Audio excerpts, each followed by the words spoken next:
Dice que el que olvida su historia, está condenado a repetirla.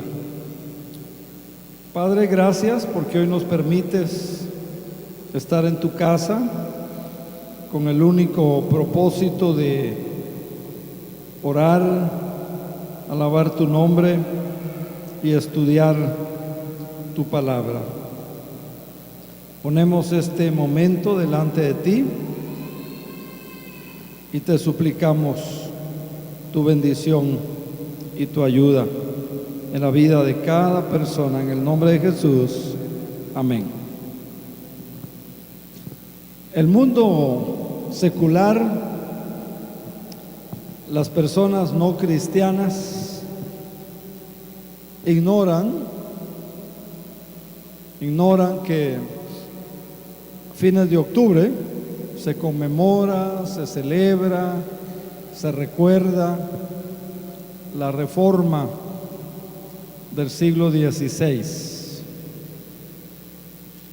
Y para el mundo que no quiere del Señor, es más importante el 31 de octubre por las fiestas del Halloween o el recuerdo del Halloween. Las discotecas, los antros van a estar haciendo fiestas, haciendo énfasis en brujas, en fantasmas, gatos negros y una serie, ¿verdad?, de cosas similares. Y el mundo está inmerso y está en eso, y ojalá que el pueblo cristiano, ojalá que ustedes que aman al Señor, que están estudiando la palabra de Dios, la Santa Biblia, vean que el Halloween no es una fiesta inofensiva, es una maldición para el pueblo cristiano. Y si alguien desea más información al respecto, tengo un folleto que puedo obsequiárselo después del culto. Así que búsqueme si le interesa saber más sobre el Halloween, yo le obsequio ese folleto. Entonces, nosotros como cristianos evangélicos, nosotros como pueblo de Dios, recordamos el 31 de octubre de 1517, cuando un monje, un sacerdote de la orden agustina, clava en la puerta de la iglesia de la parroquia de Wittenberg las 95 tesis, 95 temas que él decía, el que quiera discutirlas conmigo, el que quiera estudiarlas conmigo, el que quiera tener un debate conmigo, dijo él, estoy listo. 95 tesis. Así que es interesante. Ahora déjeme decirle, como paréntesis, algunos dicen que la iglesia cristiana evangélica nació precisamente con la reforma protestante del siglo XVI. Dicen que la iglesia evangélica nace en esa época, y déjeme decirle que no es cierto. No es cierto. La iglesia cristiana evangélica tuvo su inicio en el día de Pentecostés, allá en Hechos 2. Allá nace la iglesia cristiana evangélica. Cuando el Espíritu Santo descendió, primero sobre 120 y después sobre toda la gente que se había congregado en ese lugar. Ahí fue el principio de la iglesia cristiana evangélica. Entonces, para el año 1517, los principios cristianos habían sido opacados, los valores cristianos habían sido opacados, habían sido olvidados, habían ya aparecido para 1517 los dogmas de la iglesia, habían aparecido los concilios, la tradición de la iglesia opacaba a los principios bíblicos y empezaron a aparecer la venta de indulgencias, le llamaron, la venta de indulgencias. La gente podía pagar, comprar una indulgencia, le ponían una pena, le decían que hiciera algo y entonces decían: tu ser querido pues ya salió del infierno y ya va a ir al cielo. Cosas de ese tipo, ¿no? Y el 31 de octubre nosotros sabemos por la historia que cuando Martín Lutero cambió de una forma decisiva la historia que iba a iniciarse, buscando que la iglesia retornara a su forma original, y fue la fecha cuando Martín Lutero, como ya dije, clavó en la puerta de la parroquia de Wittenberg 95 temas, 95 tesis que él decía para discusión, ¿verdad? Allá en el castillo de Wittenberg. Y esto preparó el camino para un movimiento poderoso, para un movimiento transformador, para un movimiento que vino a cambiar muchas cosas. Pero el ambiente, había una decadencia espiritual muy grande, había una decadencia espiritual muy grande. La iglesia había sido, la iglesia verdadera, la iglesia cristiana, había sido perseguida. Gente que perdía sus trabajos, perdía sus posesiones, perdía sus casas, se fueron a vivir a otros lugares y cosas de ese tipo. Hoy yo quiero animarles y voy a hacer énfasis nada más en 6 pilares que tenemos de nuestra herencia, 6 pilares doctrinales, fundamentales, que resurgieron en aquellos tiempos de la Reforma,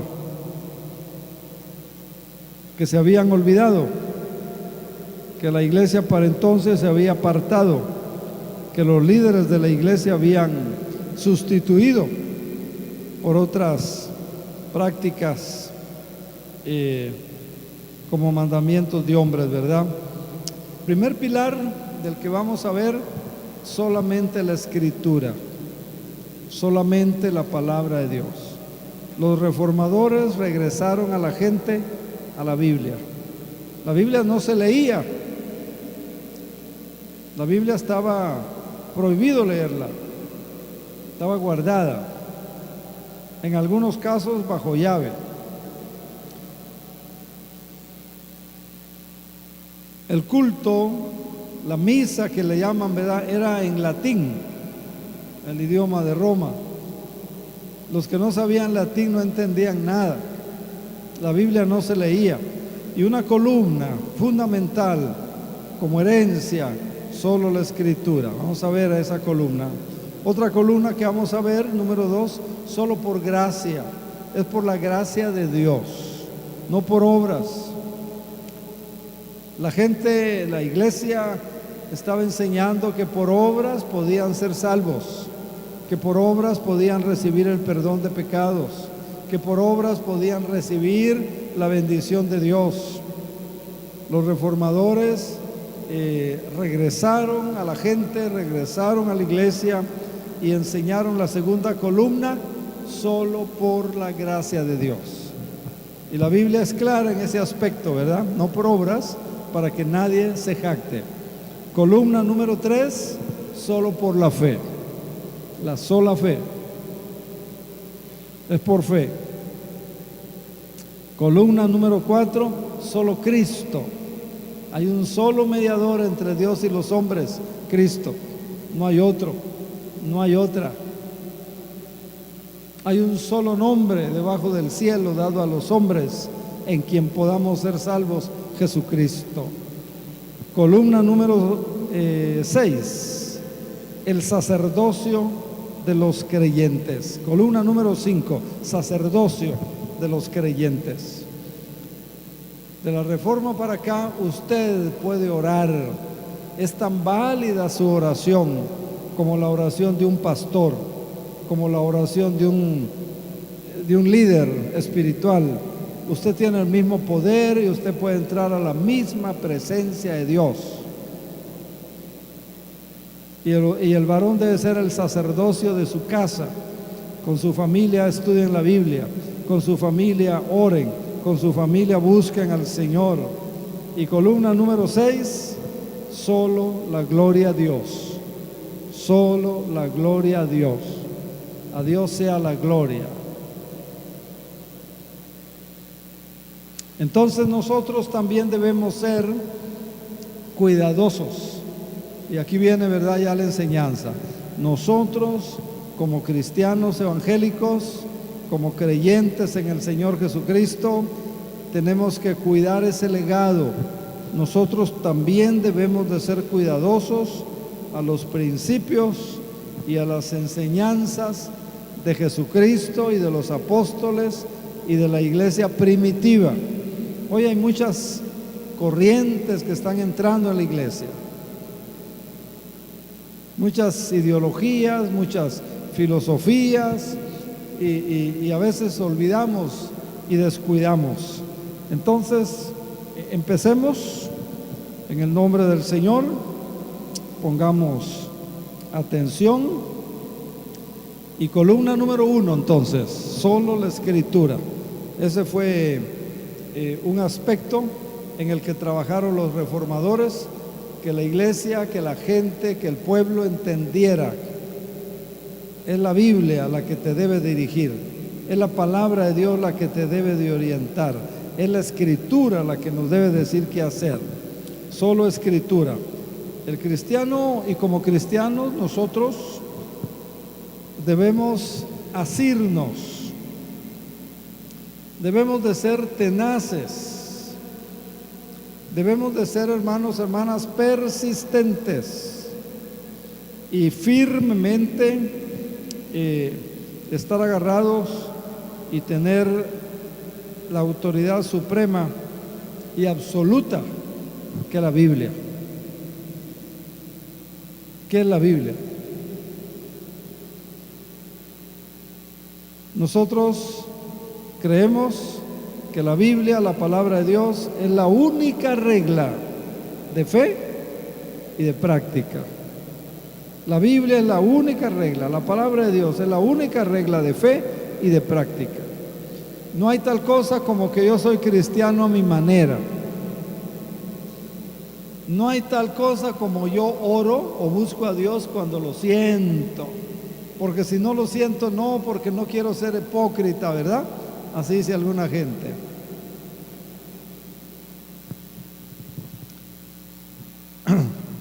Ese es el gran error, ¿verdad?, de algunas sectas, y es el gran peligro que tiene la iglesia hoy, que se filtran algunas cosas y entran a la iglesia. Mire lo que dice el Salmo 19, versículos 7 al 10. Salmo 19, del 7 al 10. Aquí está hablando de la palabra de Dios. Y hay algunos términos que son sinónimos. Aquí en el Salmo 19, ley es un sinónimo de la palabra de Dios.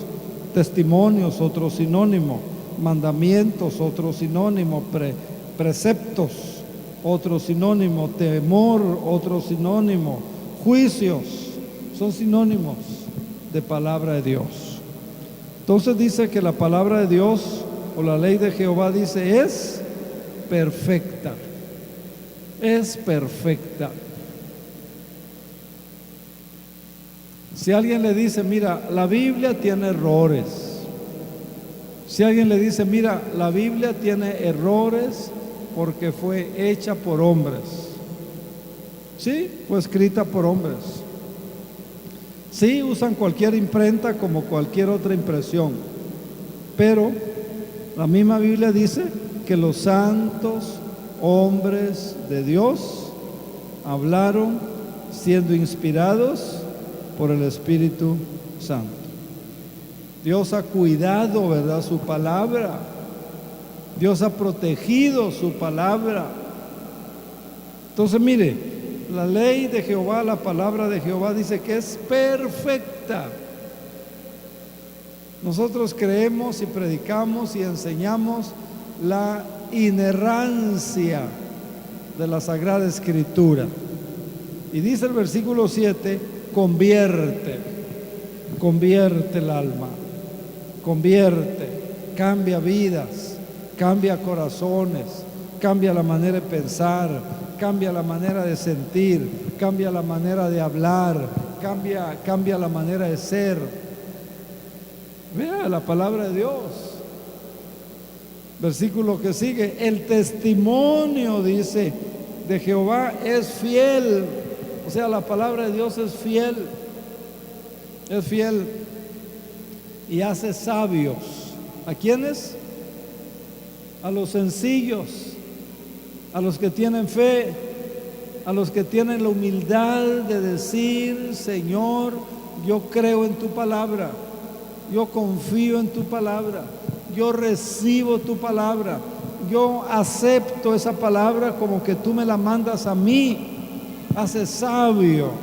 Dice que la palabra de Dios hace sabio al sencillo, al humilde. Hoy hay mucho razonamiento y poca fe. Y el razonamiento, damas y caballeros, no sustituye a la fe. El razonamiento no sustituye a la fe. Hay asuntos, hay aspectos que no son de razonamiento, hay aspectos que son de fe. Son de fe. Hay aspectos que son de razonamiento, pero hay aspectos que son de fe. Por eso la Biblia dice que el testimonio de Jehová es fiel, hace sabios a los sencillos, a los humildes.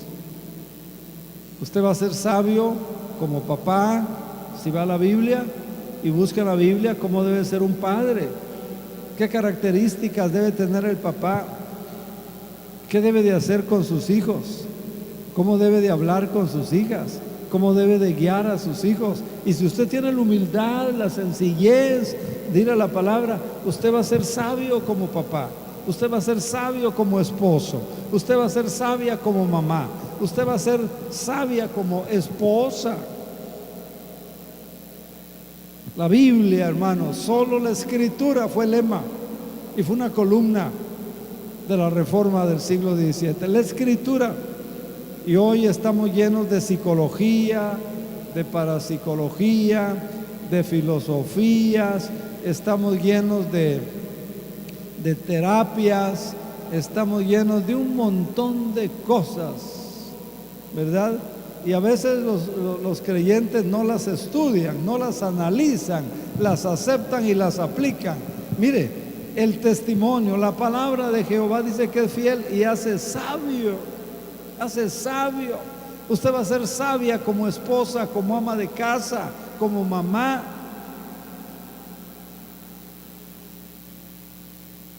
Y esto no se razona, esto se cree, es asunto de fe, es asunto de creerle. Y sigue diciendo que los mandamientos o la palabra de Dios son rectos, derechos, justos, y dice que alegran el corazón. Vea qué bendición. El precepto de Jehová, la palabra de Dios, es pura, alumbra los ojos de nuestro entendimiento,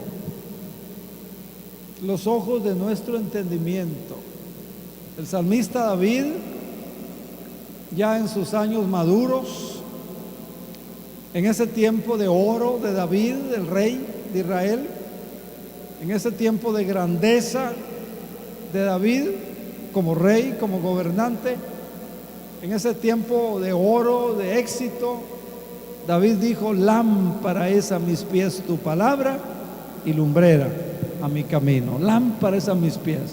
La palabra de Dios ilumina los ojos de nuestro entendimiento. Por eso usted necesita la sencillez, la humildad para ir a la palabra, y su entendimiento va a ser iluminado con la palabra de Dios. Y una columna que debemos conservar, cuidar como herencia de la Reforma es esto: solo la Escritura, porque la Escritura tiene estas bendiciones. Y sigue diciendo: el temor de Jehová, la palabra de Jehová es limpia, permanece para siempre. Mire, estamos en el siglo XXI, ¿verdad? ¿Cuántos cientos de años han pasado? ¿Cuántos enemigos se han levantado en contra de la Biblia? ¿Cuánta persecución hubo en contra de la Biblia y sigue habiendo en contra de la Biblia? Pero ¿sabe qué? La Biblia, aunque no lo diga el New York Times, sigue siendo el bestseller, sigue siendo el libro más leído, sigue siendo el libro más vendido.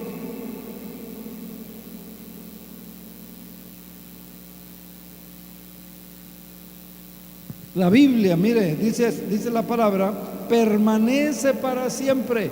Esos principios que usted encuentra en la Biblia, sigue siendo válido, hermano. Esos principios bíblicos que se extraen de la Biblia, esos mandamientos de la Biblia, siguen siendo vigentes. Todos los principios de la Biblia, miren, son universales. No importa el idioma, no importa el país, siguen siendo universales, siguen siendo vigentes. Permanece para siempre. Ama a tu prójimo como a ti mismo. Eso sigue siendo vigente y necesario. Buscad primeramente el reino de Dios y su justicia, y lo demás vendrá por añadidura. Eso no es asunto de razonamiento, señores, es asunto de fe. ¿Cuánta gente anda atrás del dinero, atrás de lo material, y la Biblia dice, el principio de Dios dice: busca el reino de Dios, busca las cosas de Dios, busca la justicia, y todo lo demás, dinero, trabajo, bienestar, comodidad, prosperidad, etcétera, va a venir, dice, como consecuencia de. ¿Usted lo cree? Créalo, vívalo, para que experimente que estos principios siguen siendo vigentes. Y finalmente dice que los juicios de Dios son verdad, pero son justos, dice ahí en el versículo 9. Los juicios de Jehová, la palabra de Dios, es verdad, pero también todo es justo. Entonces, ¿contó cuántas cosas se mencionan? ¿No le dio tiempo? Va a estar en el internet este mensaje, hermano, ¿sí? Bueno, en la tarde, en la semana, vuelva a entrar a la página de la iglesia y vea esto. Y un saludo en el nombre del Señor a quienes nos oyen y ven por el internet. Dios les bendiga. ¿Cuántas cosas? No sé si usted las pudo contar. Mire, 6 cosas se mencionan que son la palabra de Dios. 6 cosas que son beneficios. 6 cosas que bendicen nuestra vida. 6 cosas que ayudan nuestra vida. Y todo esto Dios nos lo da, o Dios nos lo ha dado, para que venga a ser, como decía David, una lámpara para iluminar nuestros pies, nuestra vida, una lumbrera en nuestro camino, para que no estemos desorientados, para que no vivamos sin rumbo, para que no estemos en ignorancia, para que tengamos la dirección, la compañía, el abrazo, el cuidado de nuestro Dios. Entonces, hermanos y hermanas, esos son los beneficios, solo la Escritura. ¿En qué otro libro se guía usted? ¿En qué más se basa usted? Y esta era la lucha que estaban teniendo en ese año los reformadores. Y ese fue un propósito, una lucha, un trabajo de que la iglesia regresara a la Escritura. Acuérdese, ya para entonces la Escritura no se leía, no se estudiaba, estaba guardada, estaba prohibida y habían mitos. Yo cuando era niño todavía había el mito, dice, se pueden volver locos, decía. Se oía de la Biblia, pero decían, se van a volver locos si la leen. ¿Se recuerda en México en qué año la Iglesia Católica Romana autorizó que se leyera la Biblia? ¿No se acuerda alguien? Allá en la década de los 70, 1972.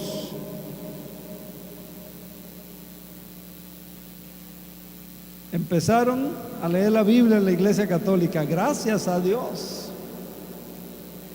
Empezaron a dar la misa en español, la daban en latín. Y de repente apareció un obispo, no sé si usted o yo, son más jóvenes. Bueno, ustedes, todos ustedes son jóvenes, ¿verdad? Pero allá en Cuernavaca, ¿verdad? Méndez Arceo, el obispo Méndez Arceo, metió mariachis y la misa con mariachi en la Catedral de Cuernavaca. Una reforma, ¿verdad? Allá en el DF, la iglesia del Altillo, se conoce, así se llama, la Avenida Universidad, empezó a leerse la Biblia, a estudiarse la Biblia, ¿verdad? A orar, diciéndole a Dios lo que siento, lo que pienso, lo que necesito. Gracias a Dios, ya se está leyendo la Biblia. Y la Biblia no nos debe autorizar ningún hombre, es Dios mismo quien nos dice, el Señor Jesucristo mismo, quien nos dijo en Juan 5:39, escudriñen las Escrituras. ¿Por qué? Porque en ellas encontráis la vida eterna. ¿Por qué más? Porque ellas son las que dan testimonio de mí. San Juan 5:39. Y la lucha de los reformadores era esa, que la iglesia regresara a la Biblia, que el pueblo regresara a la Biblia. Y entonces Lutero rápidamente tradujo la Biblia al alemán. Primer libro que se imprimió en la imprenta, la Biblia, en Alemania. Y el pueblo empezó a leer la Biblia en alemán. Gracias a Dios. Gloria al Señor. Entonces, queridos hermanos, esta lucha de los reformadores, que ellos querían que la iglesia, que el pueblo regresara a la Escritura, la leyeran, la estudiaran, fuera la única regla de fe y de práctica, creyeran que era la palabra de Dios, etcétera. Y yo quiero decirles, para ya cambiar a otra columna, este púlpito, señoras y señores, no debe ser utilizado para exponer creencias humanas. Aquí hay que predicar la Biblia. Aquí hay que predicar la palabra de Dios. Ustedes deben de ser guardianes. Ustedes deben de ser guardianes. Deben velar porque en este púlpito se predique la palabra de Dios. Gracias por esos 3, 4 que dijeron amén, que están de acuerdo. No sé qué piensan los otros, que no es bueno, que no es necesario. Yo creo que solamente se les escapó y no dijeron amén. Yo creo. Este púlpito no debe ser utilizado para exponer artículos personales. Aquí debe ser utilizado para predicar la palabra de Dios. Amén. Este púlpito no debe ser utilizado para cuestiones políticas.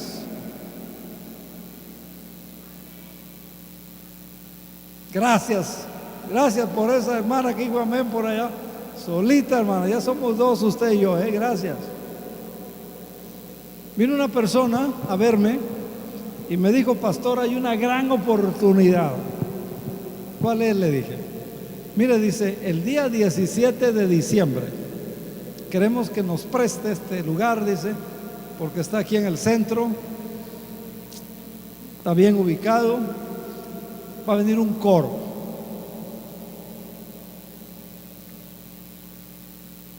Va a venir estos políticos y me hizo la lista. Viene desde el gobernador y ta.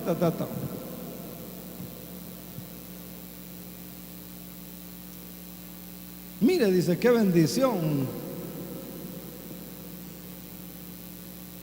¿Y qué van a predicar? Le digo. ¿Qué van a cantar? Le digo. No, dice, pues es un popurrí. Vamos a empezar con algunas canciones mexicanas tradicionales.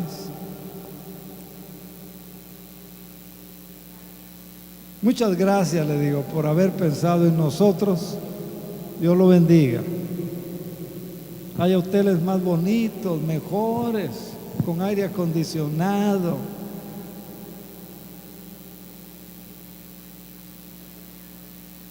Aquí no hay aire acondicionado, van a estar incómodos los. Dice, pero es una oportunidad. Hermanos, este púlpito debe ser usado no para cuestiones políticas, no para artículos personales. Debe ser usado para predicar la palabra. Sean guardianes. Sean guardianes. Mire, desde los tiempos bíblicos, los apóstoles y el Señor decía que muchos entraban. ¿Cómo entraban? Con pieles de oveja, ¿verdad? Aparentando. Hay que pedirle a Dios discernimiento, hay que ponerse abusado, pues. Entonces, la lucha de los reformadores, regresar a la Biblia, porque habían dejado la Biblia. Nuestro trabajo, nuestra preocupación, debemos velar porque en su familia se estudia la Biblia, con sus hijos.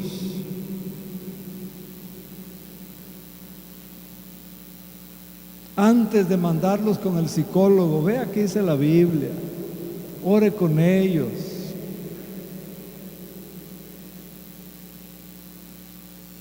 Sean guardianes de que aquí se predique y se enseñe la Biblia. ¿Sí lo van a hacer? Quiera Dios que sí. Segunda columna que los reformadores defendieron y buscaron que el pueblo regresara La segunda columna es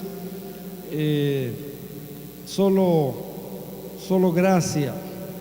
Segundo principio, ese era solo la gracia. La gracia, hermanos, hermanas, es el don o es el regalo inmerecido de Dios para nosotros. O sea, no podemos gloriarnos, no podemos vanagloriarnos. En Efesios 2:8, carta del apóstol Pablo a los Efesios, Pablo les dice a los hermanos de la iglesia de Éfeso, mire, Pablo les dice, por gracia ustedes son salvos, por la gracia de Dios. La iglesia había caído en lo que ya mencioné, la venta de indulgencias. Usted pagaba, compraba y pues podía ser perdonado, podía ser salvo a la persona. O la salvación por obras. La salvación por obras. Daba cierta cantidad de dinero o arreglaba una capilla o invertía en un convento o invertía en un monasterio, que para entonces ya habían surgido los conventos y los monasterios, cuando tampoco Dios quiere eso, ¿verdad? Entonces, mire, Pablo dice, por gracia sois salvos, por medio de la fe. Y esto, dice Pablo, no es de ustedes, es un don de Dios. Y en el versículo 9 dice, no es por obras, no es por obras, para que nadie se gloríe. Es que yo hice tal cosa, es que yo di tal cosa. No, por gracia, por gracia, por la gracia de Dios. Y la gracia, pues, es algo que no merecemos. La gracia es algo que no merecemos. La gracia es algo que Dios nos da. Y hay dos tipos de gracia. La gracia salvífica, la salvación, el perdón de nuestros pecados, la vida eterna, es la gracia salvífica. Por gracia sois salvos.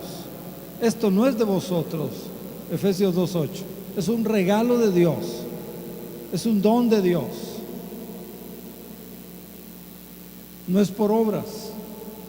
Usted puede hacer lo que quiera, pero no sirve de nada. Es por la gracia de Dios.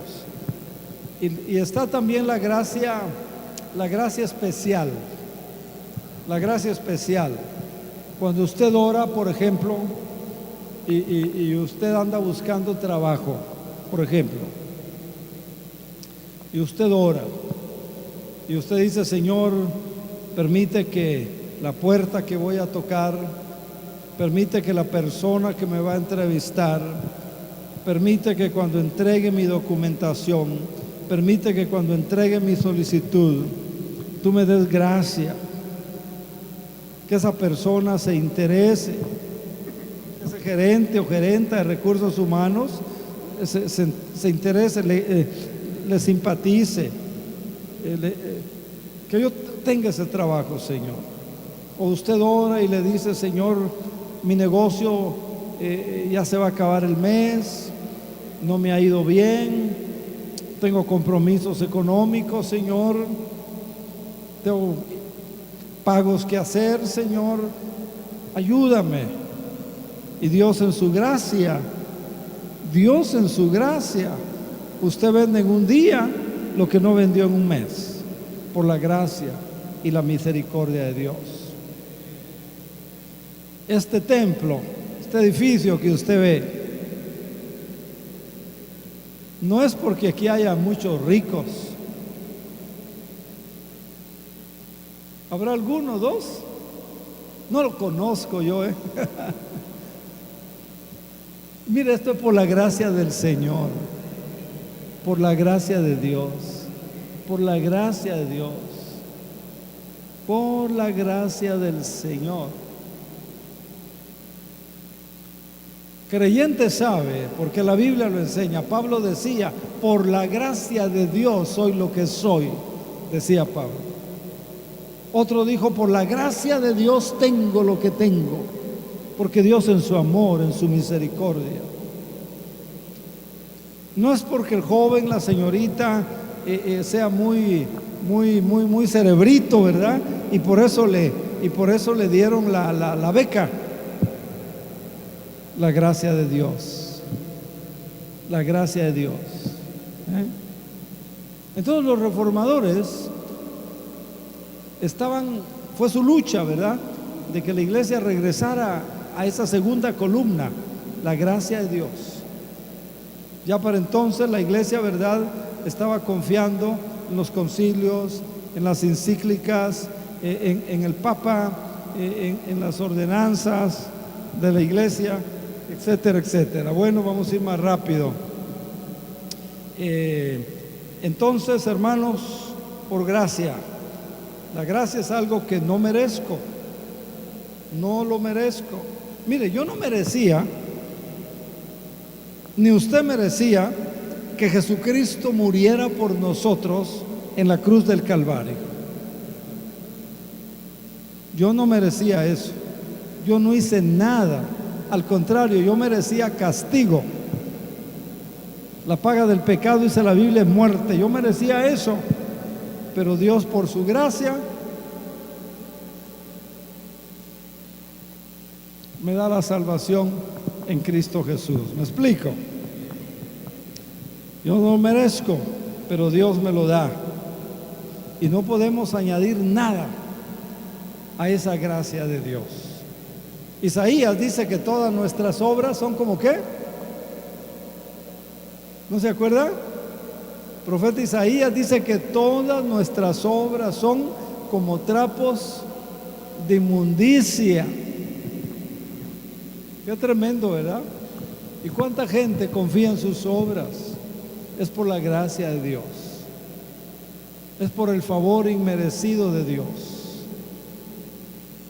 Es por esa gracia soberana de Dios. Tercera columna, sola fe. Fue otro de los principios en los que los reformadores trabajaron, lucharon. Sola fe, solo por fe, no por obras. Se dice que Martín Lutero empezó a leer la Biblia, aunque estaba prohibido que lo hiciera, y llegó a Romanos, capítulo 1 y versículo 17. Llega allí y ahí se detiene. Y Romanos 1:17 dice, porque en el Evangelio la justicia de Dios se revela por fe y para fe, como está escrito en Habacuc 2:4, el justo por la fe vivirá. No por lo que haga, no por sus obras, no porque se vaya a un convento como lo estaban haciendo, no por estar en un monasterio como lo estaban haciendo, no por sacrificios de ningún tipo, ¿verdad? Y este fue el texto que tocó el corazón, que tocó la vida de Martín Lutero. Así que no somos salvos por obras, no somos perdonados por suplicios, por mandas, por penitencias. Usted, mire, puede irse a bailar a Chalma, como dicen, de nada le sirve. Allá en Tasco es impresionante. Hay gente que cultiva nopal o una cosa con muchas espinas que allá le llamamos huizache, una especie de zarza con espina, huizache le llamamos en Guerrero. Hay gente que lo cultiva y busca que crezcan parejitas, las varas. Entonces en Semana Santa, Semana Mayor, hay gente que hace una manda y va con 12 gruesas, le llaman, una cosa así de espinas, caminando hacia el templo mayor, creyendo que así paga sus pecados, creyendo que así Dios lo va a perdonar. Y van caminando descalzos y van sangrando.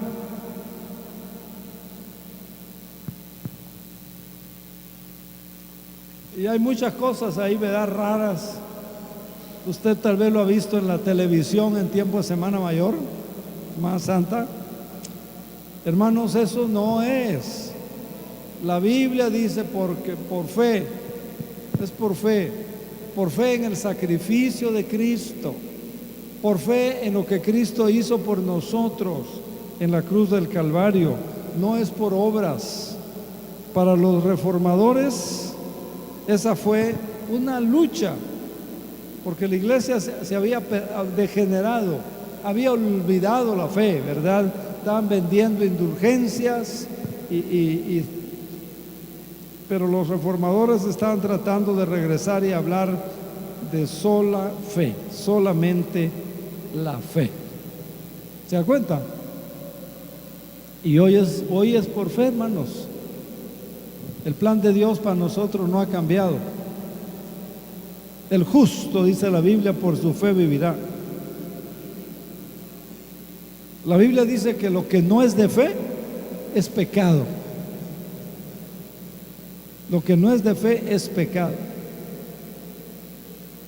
La Biblia dice en Hebreos 11:6, sin fe, dice, es imposible agradar a Dios.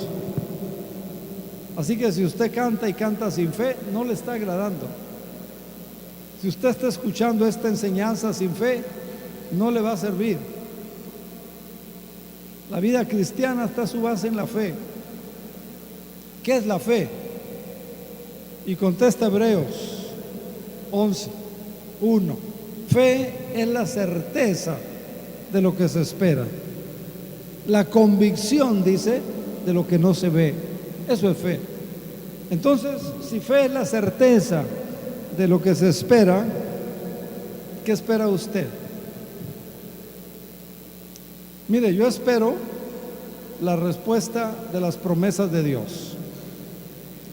Dios dice: cree en el Señor Jesucristo y serás salvo. Yo creo en el Señor Jesucristo y espero que soy salvo, porque eso dice la Biblia, Hechos 16:31.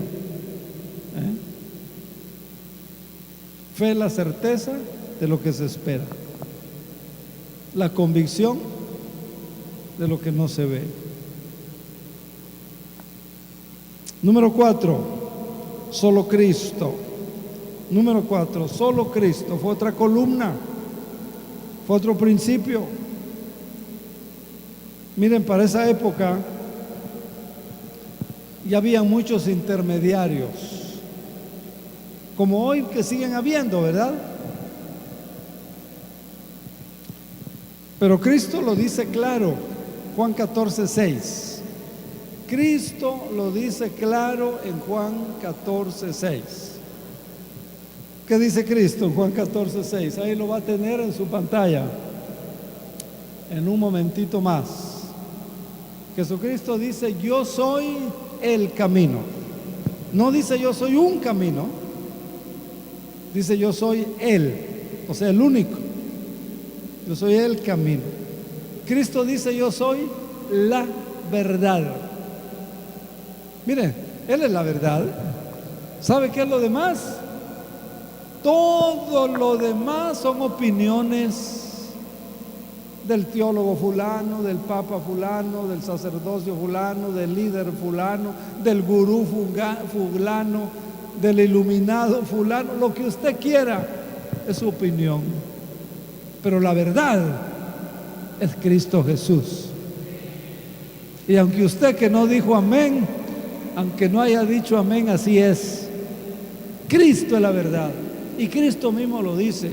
Y sigue diciendo, véalo, dice, y la vida. Mire, la vida está en Cristo. La vida de calidad, una vida realizada, una vida en abundancia, una vida eterna en Cristo Jesús nada más. Yo he venido, Juan 10:10 dice, yo he venido para que tengan vida y la tengan en abundancia. Una vida que valga la pena vivirse, una vida que usted guste vivirla, una vida que usted disfrute, una vida que usted no esté con amarguras, con traumas, con problemas. No, Cristo es la vida y Él es la vida eterna. Él es la vida y en Él está la vida eterna. Y mire cómo concluye este versículo: nadie viene al Padre, dice Cristo, si no es por mí. No hay santo que pueda ser intermediario entre usted y Dios. Camino es uno, Señor Jesús. Si usted trabaja en una oficina, por ejemplo, y usted no tiene manera de llegar al director general, pero conoce a alguien que se lleva bien con ese director o directora general y le dice, yo te ayudo, yo lo conozco, yo te voy a buscar la cita. Bueno, en la vida espiritual, en la relación con Dios, no hay tal cosa. No hay tal cosa. Si usted quiere llegar a Dios, el único camino, damas y caballeros, es el Señor Jesucristo. El único camino es el Señor Jesucristo. Por fe usted tiene que creerlo, por fe usted tiene que aceptarlo. La Biblia así lo enseña. Los evangelios así lo enseñan. Y esto es lo que los reformadores empezaron a enseñar, empezaron a predicar: solo Cristo, solo la fe, solo la gracia, solo la escritura. Y mire lo que dice Hechos 4:12. Hechos 4:12, si no lo dan, hermanos, por favor. En ningún otro, ¿qué cosa? En ningún otro hay salvación, dice la Biblia, porque no hay otro nombre, dice la Biblia, debajo del cielo, dado a la gente, en quien podamos. Claro, ¿verdad? Crea en Jesucristo, tenga la fe, va a ganar mucho. Entonces, qué importante es recordar y qué importante es subrayar estos valores bíblicos, espirituales, estos principios, estas columnas.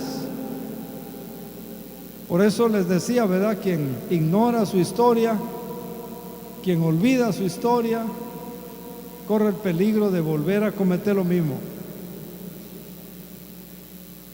Es mentira que todos los caminos van a dar al cielo. Es mentira que todas las religiones sirven para lo mismo. No, señores, el camino es uno. Y nadie viene al Padre, dice el Señor Jesús, si no es por Él, Cristo Jesús. Gloria al Señor. Así que, iglesia, hermanos, estudiantes de la Biblia, creyentes en el Señor Jesucristo, esto es fundamental. Esto es importante.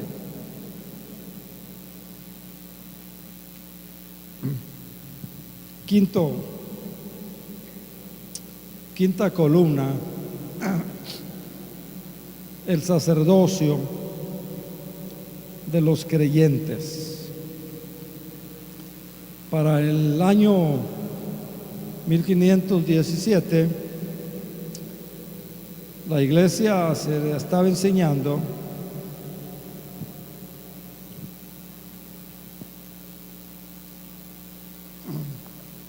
tú no puedes estudiar la Biblia, no la vas a entender. Tú no puedes leerla, menos enseñarla. Tú no puedes orar a Dios, pedir a Dios. Para eso estaban los sacerdotes, decían ellos. Y entonces ellos volvieron a la Biblia con esta columna número 5, que es el tema del sacerdocio del creyente, de los creyentes, o el sacerdocio universal de la iglesia. En Apocalipsis 1:6, mire lo que dice. Apocalipsis 1:6. Y Apocalipsis se escribió mucho antes de la Reforma. Dice: nos hizo reyes y sacerdotes para Dios, su Padre. ¿Cree usted eso? Mire lo que dice Primera de Pedro, capítulo 2 y versículo 5. Dice: vosotros también. ¿Vosotros quiénes? Vosotros creyentes, como piedras vivas, sed edificados, dice, como casa espiritual y sacerdocio santo, para ofrecer sacrificios espirituales a Dios por medio de Jesucristo. Usted puede orar, su oración tiene tanto valor, o a lo mejor su oración tiene más valor que la de un pastor, que la de un anciano, que la de un diácono, que la de un líder. Usted puede orar por los enfermos, usted puede orar por las necesidades, usted puede orar por un problema, usted puede clamar a Dios en el nombre de Jesús nada más, porque eso enseña la Biblia. Todo lo que orando pidieres en mi nombre, dice el Señor, yo lo haré. Usted puede leer y estudiar y meditar la Biblia con su familia, con sus amigos, con sus compañeros de trabajo. Puede enseñarle la palabra. Ese es el sacerdocio universal al que se refiere la palabra de Dios, ¿verdad? La oración en el nombre de Cristo nos lleva directo al Padre, sin intermediarios. Usted puede orar sin intermediarios y va a llegar su oración al Padre. Entonces, hermanas, hermanos, Dios nos ha hecho sacerdotes. Es decir, usted puede hablar con Dios. Usted puede interceder, puede orar por su esposa, puede orar por sus hijos, puede orar por su esposo, puede orar por su familia. Eso hacía el sacerdote, o parte de lo que hacía. No piense que otra persona va a orar mejor que usted. No piense que la oración de otra persona va a llegar más rápido que su oración. Su oración va a llegar por medio de Cristo, en el nombre de Cristo, y usted puede orar, como ya dije, un enfermo, por una persona que está atravesando un momento difícil, por una situación económica difícil, por alguna lucha, por algún problema. Usted puede orar. La iglesia había enseñado en ese entonces: ustedes nada más tienen que seguir al sacerdote, ustedes no pueden. Martín Lutero y los otros reformadores tuvieron que decir: hay algo más. Y lo que hacemos, dice, tenemos que hacerlo. Entonces, hermanos, finalmente, para no cansarles, no aburrirles, finalmente otra columna, otro principio que defendieron los reformadores fue la gloria de Dios. Las cosas se hacen para la gloria de Dios.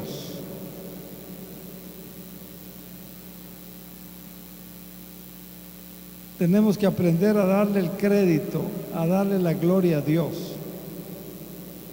Principio bíblico, los cielos, dice David, decía David, los cielos, el firmamento anuncia la obra de tus manos.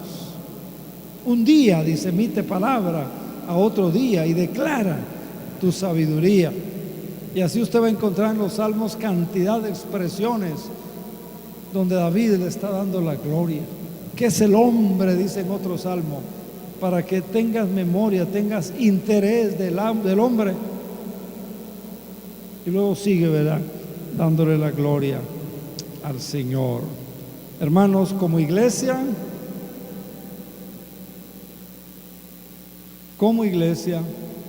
como creyentes, ¿qué buscamos? ¿Qué estamos buscando primero? ¿La gloria de Dios o nuestro bienestar? ¿La gloria de Dios o que Dios quite mis problemas, que Dios quite mis necesidades, que Dios supla mi situación económica? Fíjese, vea qué interesante. Hay un pasaje en la Biblia que a mí me impresiona cada vez que recuerdo y que pienso en la gloria de Dios. Yo recuerdo este pasaje y le pido perdón al Señor. ¿Y saben por qué, iglesia? Porque es algo en lo que hemos fallado todos. Es algo en lo que estamos fallando todos. No le damos la gloria al Señor. Mire, el pasaje que les comento, y con esto voy a terminar, no se vaya, aguántese un momentito. Mire, primer libro de Samuel, capítulo 4. Primer libro de Samuel, capítulo 4.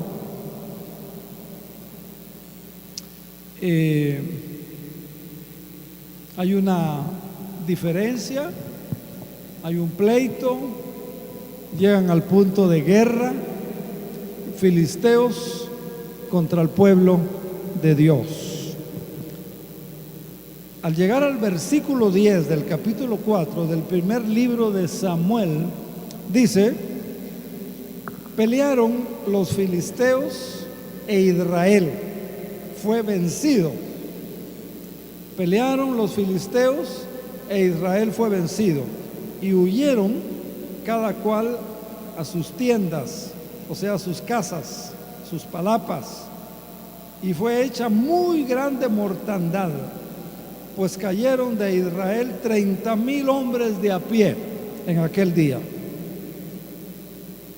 Y miren el 11, el arca de Dios fue tomada. El arca de Dios fue tomada.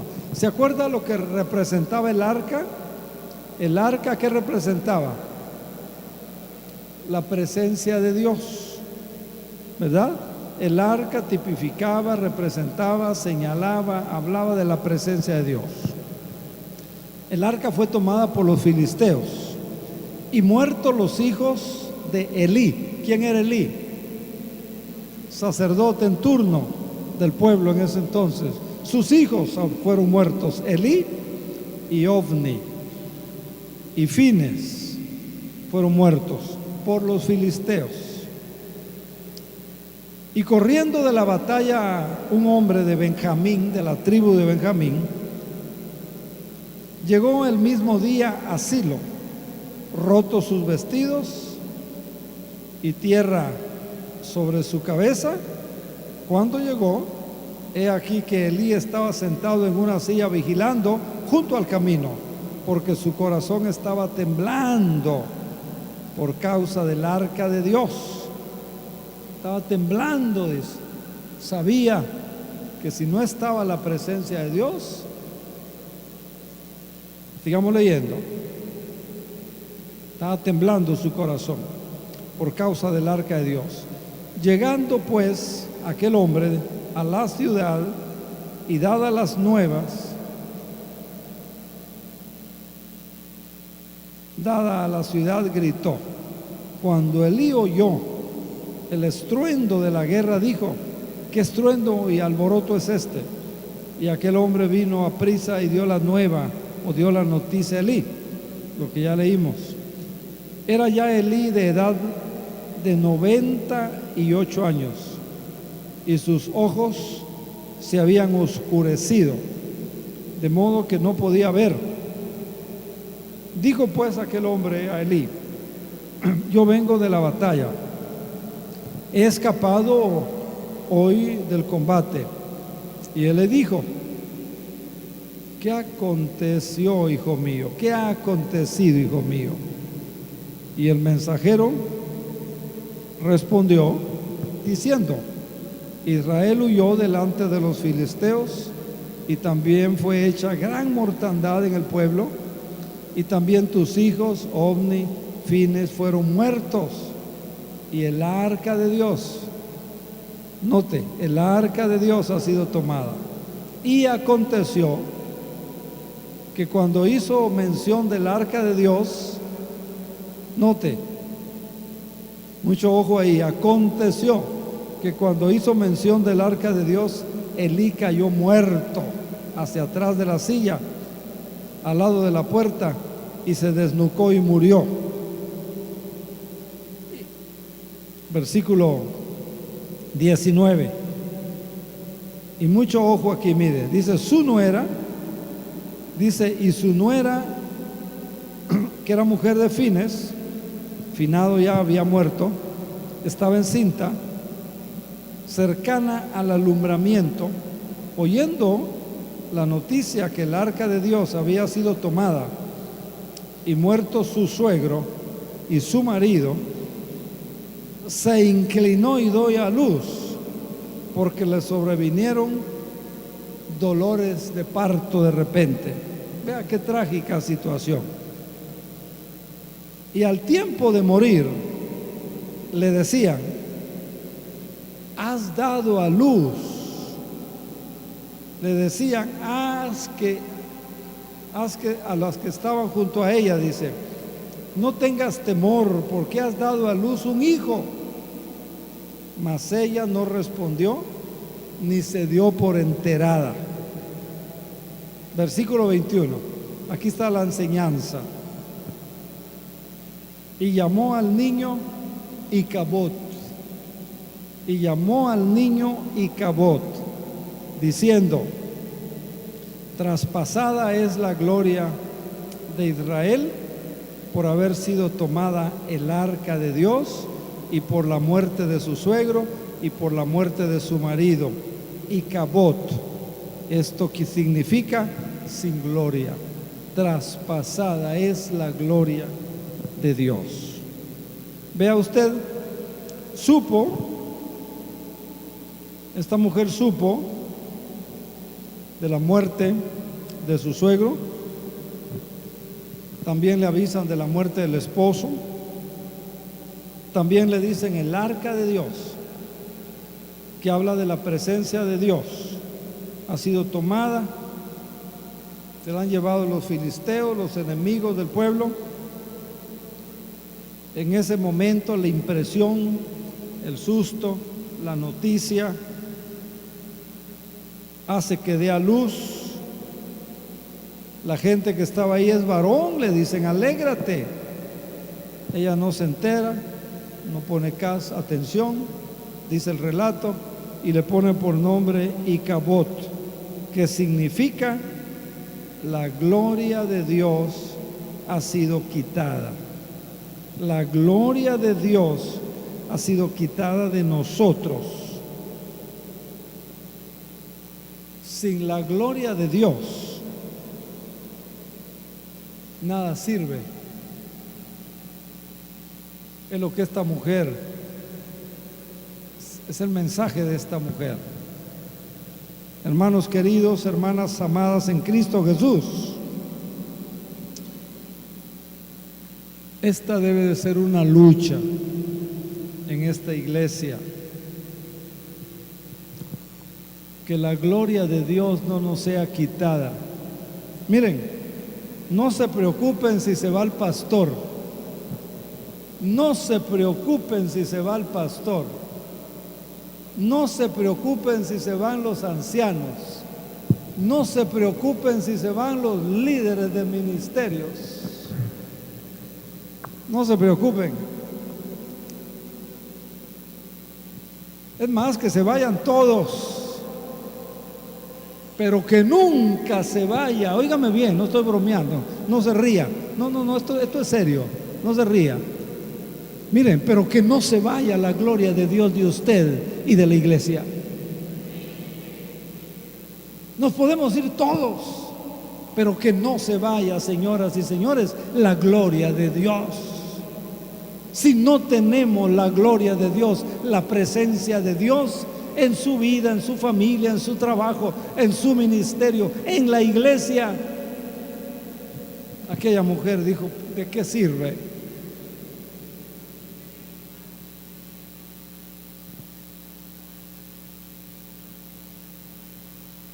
Y mire, todo lo que hagamos, tenemos que hacerlo para la gloria de Dios. Los cantos deben de ser para la gloria de Dios. La alabanza debe de ser para la gloria de Dios. La ofrenda tiene que ser para la gloria de Dios. Diezmemos para la gloria de Dios. Todo tiene que ser para la gloria de Dios. Creo que a veces, o muchas veces, hemos fallado en darle la gloria al Señor.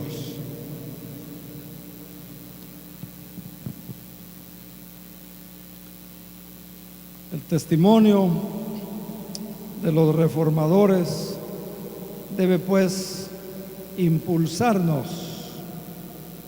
En el libro de Judas, en el capítulo 1 de Judas, bueno, solo tiene un capítulo.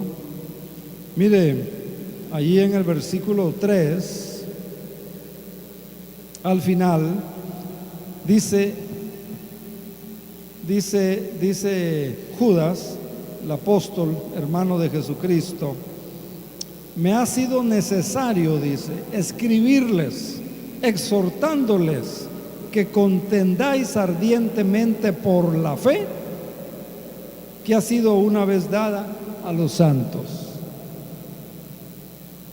Solo la Escritura, solo la gracia de Dios, solo la fe. Estas 6 columnas que les he compartido. Se necesitan hoy reformadores valientes, hombres y mujeres, para que regresemos a la Biblia.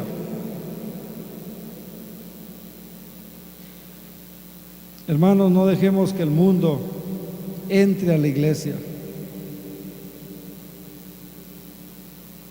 Que ideologías y filosofías y tanta cosa confunda su fe, confunda su mente, debilite su fe. No deje que vaya a servir de tropiezo, usted mismo vaya a servir de tropiezo. No hay que borrar las verdades establecidas por Cristo. Tenemos que orar y pedirle al Señor que nos ayude a estar firmes y a ser constantes y a crecer en la obra del Señor siempre, como dice Pedro. Entonces, de hoy en adelante, dele la gloria al Señor. Hágalo para la gloria de Dios. Póngase de pie, por favor, y oremos y démosle gracias al Señor. Señor, yo te doy gracias por la enseñanza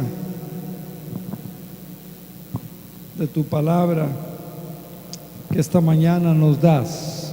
Gracias, Señor. Te ruego que la confirmes en nuestra vida, la vida de tu pueblo y en nuestro corazón. Y también, Señor, ayúdanos para que sepamos, recordemos que la única regla de fe y práctica es tu palabra, solo la Escritura. Es por tu gracia, es por la fe. Cristo es el camino, Cristo es la verdad, Cristo es la vida. que podamos creer y practicar el sacerdocio universal y que, Señor, te demos la honra y te demos la gloria solamente a ti. Y que la bendición de Dios Padre, Dios Hijo y Dios Espíritu Santo sea con cada uno de ustedes, ahora y siempre. Amén.